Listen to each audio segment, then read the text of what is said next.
Ya kai shugaban kasa, ina maka albishir. Ni kadai magayya ga mutum daya tamkar da bataliya 1000.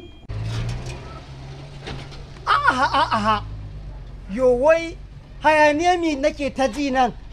Kai ka ce wata bataliyar sojoji ce, ashe soja ne kwaya daya. Kai wannan sojan shi kadai zai iya kore barayin da yanki da nafin na Zamfara da na Katsina. Kai wancan da za a ba shi dama shi kadai zai iya yakar karamar ƙasa a Afirka. Amma bari in auna shi in ga sojan gaske ne, bari in mai screening, bari in ga yana tsoron bindiga, gale da fiya wuta nan. Bari in ga yana tsoron bindiga, in sojan gaske ne zan gane.